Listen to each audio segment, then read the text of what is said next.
कल ही मैंने आपको कहा था कि बॉयलर के बारे में बताऊंगा साथियों। और आज बस मैं ये कुछ चीज़ें आपको शेयर करने वाला था कि तभी चारों ओर अंधेरा छा गया।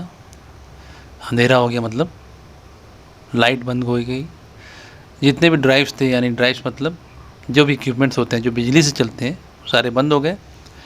और फिर पता चला कि पावर प्लांट ट्रिप हो गया है। तो ट्रिप का मतलब ये होता है कि मतलब जनरेटर ने घूमना बंद कर दिया है। अब जनरेटर ने क्यों घूमना बंद किया, इसके पीछे कोई टरबाइन की वजह है या बॉयलर की वजह है या फिर किसी और चीज़ की वजह है, ये तो हम उसके बाद ही जानने की कोशिश करते हैं। लेकिन पहले तो हम पावर को रिज्यूम करने की कोशिश करते हैं। रिज्यूम मतलब अब पावर प्लांट ट्रिप हो गया है, अब उसको फिर से स्टार्ट करना है, तो हमें तो पावर चाहिए ना। अभी तक क्या है, पावर प्लांट के अंदर के जितने भी ड्राइव्स थे वो खुद के ही पावर से घूम रहे थे, उनको एनर्जी मिल रही थी। लेकिन अब क्योंकि पावर प्लांट ही बंद हो गया था, अब उसको फिर से स्टार्ट करने के लिए हमें गवर्नमेंट पावर की ज़रूरत पड़ती है। तो इसी में थोड़ा सा लेट हो गया, उस वक्त अवेलेबल नहीं था, तो उस वक्त मैं आपको कुछ भी चीज़ें मैं आपको प्रोवाइड नहीं कर पाया। खैर, हम ये भी एक बहुत अच्छी बात है कि प्रॉब्लम्स अगर आपके लाइफ में आती रहें, चाहे वो आपके करियर में ही क्यों ना है, इससे आपको बहुत कुछ सीखने का मौका मिलता है। हम तो जितने भी लोग यहाँ पे काम कर रहे हैं, हमें तो 15-20 सालों का एक्सपीरियंस है, तो काफ़ी कुछ हमें सीखने का मौका मिला। तो ये प्रॉब्लम्स जब होते हैं उस वक्त ही हमें सीखने का मौका मिलता है।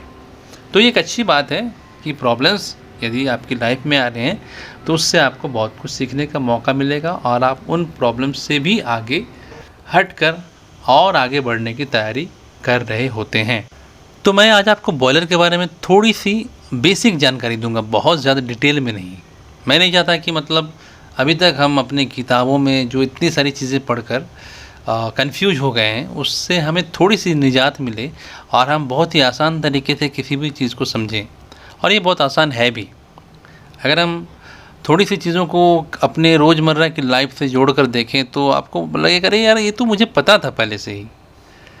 तो चूल्हा आपने देखा होगा, चूल्हा आपके घर में कभी हमारी दादी माताजी ने जो भी अगर उसमें खाना पकाया होगा तो आपको भी पता होगा कि चूल्हे में क्या होता है कि कोयला जलाया जाता है और उसके अंदर एक बर्तन चढ़ा होता है और बर्तन के ऊपर कुछ भी खाना पक रहा होता है या फिर पानी गर्म कर रहा होता है और नीचे चूल्हा के अंदर क्या होता है, कोयला डाला जाता है और नीचे में एक जगह भी होती है, आपने देखा होगा, है ना। बीच बीच में उस कोयले की राख को भी नीचे गिराते हैं ताकि अंदर जो है गर्मी उसकी बनी रहे और उसको अच्छे से हवा मिल सके। वो राख अगर नहीं गिराएंगे तो क्या है कि उसके अंदर हवा का फ्लो बंद हो जाता है। तो हवा का फ्लो उसको मिल कहाँ से रहा है, नीचे का जो चेम्बर है, जो खुला पोर्शन होता है जहाँ पे वो हम चूल्हे को राख को नीचे जो गिराते हैं, वो ओपनिंग जो होती है वहाँ से हवा इंटर कर रही है और कोयला जो जल रहा है उसके बाद वो जो हवा बाहर निकल रही है वो कोयले के ऊपर से होकर बाहर एटमॉस्फेयर में चली जा रही है ना। अब थोड़ी देर के लिए सोचो कि आप इस चूल्हे के ऊपर एक प्रेशर कुकर रखा हुआ है।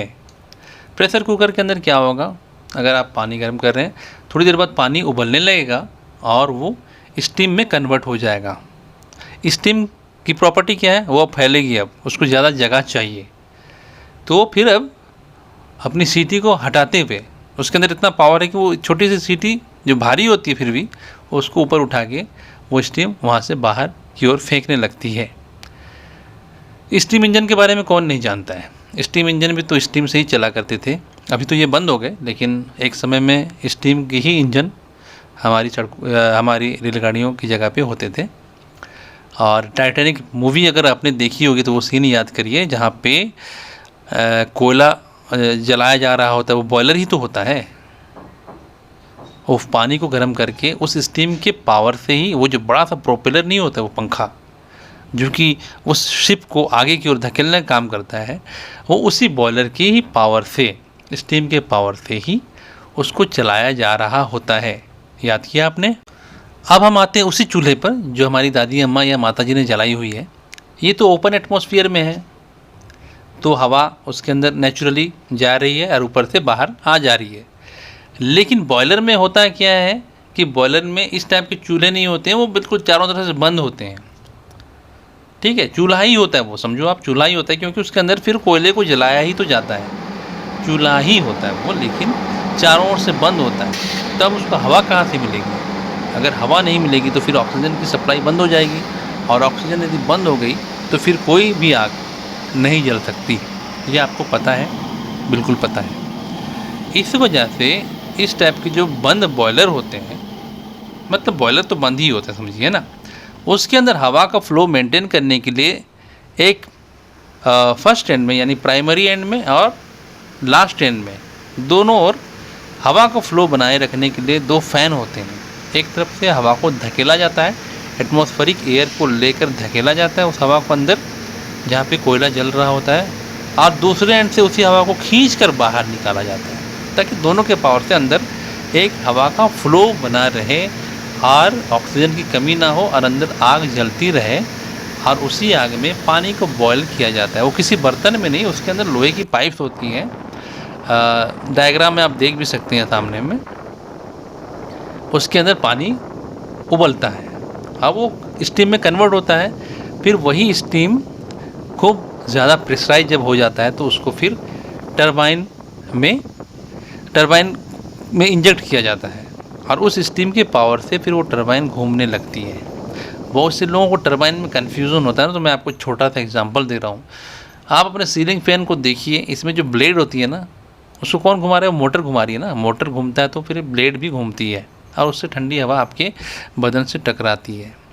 कभी कभी आपने देखा होगा कि कभी कभी वो हवा के बहाव में वो पंखे के ब्लेड खुद ब खुद घूमने लगते हैं। ऐसा कई बार आपने महसूस किया होगा, आपने देखा होगा। उस वक्त बिजली की सप्लाई नहीं रहती है, फिर भी वो पंखा घूमता है, ठीक है। या फिर आप पवन चक्की तो आप जानती ही हैं ना। पवन चक्की क्या है? बिल्कुल उसी फैन की तो शक्ल का होता है ना, तो वो उसको लेकर हम लोग बोलते हैं टरबाइन, ठीक है। क्योंकि वो टरबाइन हवा के प्रभाव से घूमती जब है तो उसके साथ जो जनरेटर अटैच होता है वो रोटेशन में आ जाता है। और बिजली कैसे बनती है? सीधे सीधे लफ्ज़ों में आपने सभी ने पढ़ा है, किसी भी इलेक्ट्रोमैग्नेटिक फील्ड में करंट कैरिंग कंडक्टर को जब घुमाया जाता है तो फिर वहाँ बिजली बनती है। एक लंबा चैप्टर है, बहुत आसान है ये भी, इसको भी मैं समझाऊंगा। फ़िलहाल हम आज इसको छोड़ देते हैं। तो फिर बिजली बनना शुरू हो जाती है।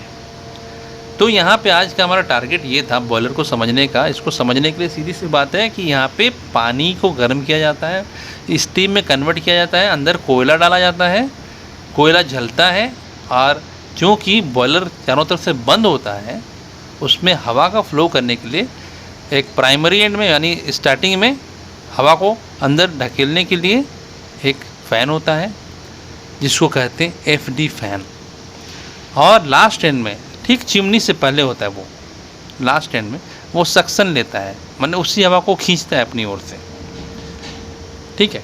होता है ना कभी कभी कोई चीज़ जब भारी होती है तो एक आदमी के काम बस का बात नहीं होता, तो उसमें 2 लोग लगते हैं, 3 लोग लगते हैं, तो 2 लोग समझो लगे कि एक ढकेल रहा है, एक खींच रहा है। ट्रेन में भी आपने देखा होगा कि फर्स्ट एंड में भी एक इंजन होती है, लास्ट एंड में भी एक इंजन होती है, दोनों के पावर से फिर वो ट्रेन की बोगियाँ वो आगे बढ़ती जाती हैं, ठीक है ना।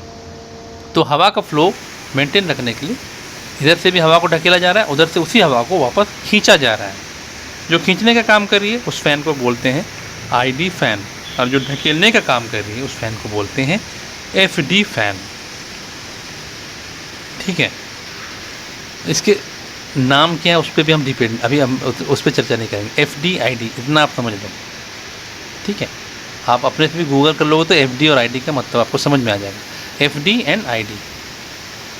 तो ये ID फैन ही आज ट्रिप हो गई थी। अब किस वजह से ट्रिप हुई थी? वो टेम्परेचर की वजह से ट्रिप हो गई थी। मोटर का टेम्परेचर थोड़ा बढ़ गया था, जिसकी वजह से फिर उसका प्रोटेक्शन ऑपरेट हो गया और वो ID फैन ट्रिप हो गई। तो अंदर जो हवा है वो हवा का फ्लो जो है एक जगह पे मतलब प्रेशराइज हो गया, हवा निकलने का जगह नहीं मिला।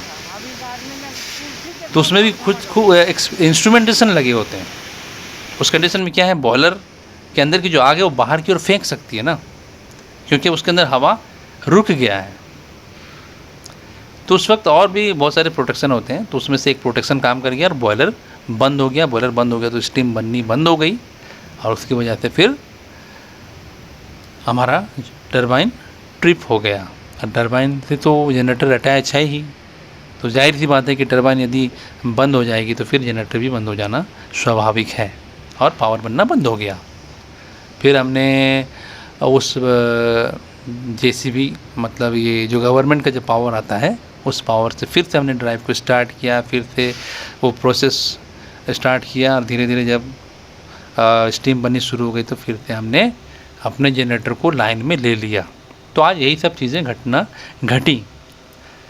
और ये सारी चीज़ें मैं जो भी बोल रहा हूँ उसको आप ध्यान से समझिएगा। अगर आपको लगता है कि कुछ चीज़ें समझ में नहीं आए तो आप मुझे यूट्यूब में ही कमेंट सेक्शन में आप उसको कमेंट करके पूछिएगा कि मुझे ये चीज़ फिर से समझनी है, तो मैं फिर से उसको थोड़ा सा डिटेल में आपको बता सकता हूँ। हालांकि मुझे लग रहा है कि मैंने काफ़ी आसान शब्दों में इसको समझाने की कोशिश की है बॉयलर को, ठीक है। तो कल के चैप्टर में हम इसमें एक और फ़ैन ऐड करेंगे। अभी तो 2 फ़ैन ज़रूरी थे कि हवा का फ्लो बरकरार रखना है ताकि ऑक्सीजन मिलती रहे और अंदर आग जलती रहे, हमारा पानी गर्म होता रहे, उससे भाप बनती रहे और उस भाप के फोर्स से हमारा टरबाइन रोटेट कर सके। आशा करता हूँ कि आज का ये वीडियो भी आपको समझ में आया होगा और आपको काफ़ी कुछ जानकारी मिली होगी। आज का दूसरा दिन तो यही था। अभी अगर मुझे कुछ और भी चीज़ें लगी आपको बताने की ज़रूरत तो मैं टेलीग्राम ग्रुप में आपको पोस्ट कर दूंगा। अगर यूट्यूब में जो लोग भी अगर आप इस वीडियो को देख रहे हैं तो ये आपको लाइव प्लांट से एक तरह से समझो कि ऑनलाइन अप्रेंटिस का क्लास चल रहा है पावर प्लांट का।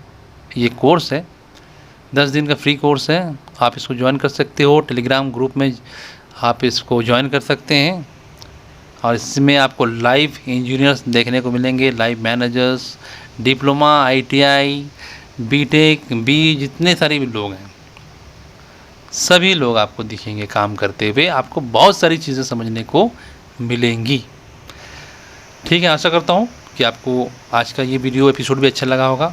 मिलते हैं कल की डेट में। कल संडे है, हो सकता है मैं कल का दिन हम रेस्ट रखते हैं संडे को। संडे के बाद मंडे को फिर आपका तीसरे दिन का क्लास मैं फिर से स्टार्ट करूँगा। तब तक के लिए bye, take care, thank you very much.